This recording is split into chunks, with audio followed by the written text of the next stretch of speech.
आरिफ जमशेद चीमा है और मेरे मामा और पापा का नाम जमशेद इकबाल चीमा और मुसरत जमशेद चीमा है। जैसे कि आपको पता, उनको पहले गिरफ्तार करके जेल में काफ़ी अरसे के लिए रखा गया। उस दौरान हमारे घर पर बेतहाशा रेड किए गए। 11 जुलाई की तारीख को 60 लोग जो हैं वो हमारे घर पर हैं। इस तरह पूरी गली में कोई जंग हो, आधे लोग इस तरफ से आ रहे हैं, जिस तरफ से आने पता नहीं चल रहा। पहले तो हमें लगा कोई डाकू आ गया है, कोई बंदा आ गया है, भाई कोई नुकसान हो जाएगा। बाद में पता चला भाई तो पंजाब पुलिस है, रेड कर रही है। इन्होंने घर में आके तहस शुरू कर दी, घर में आके तहस शुरू कर दी, मुझसे क्वेश्चनिंग शुरू कर दी।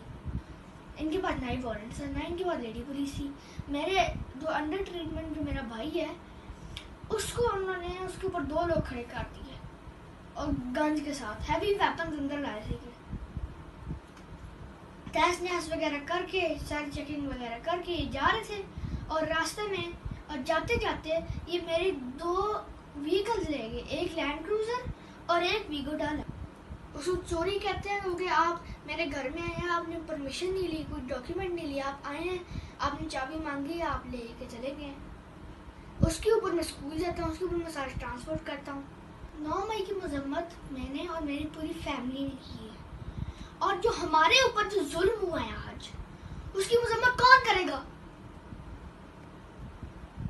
हमें जीने नहीं दिया जा रहा,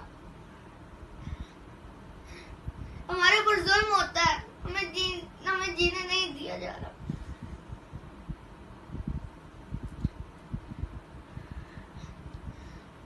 अदालत, सिविल सोसाइटी, मीडिया, कहाँ पे आप सब लोग?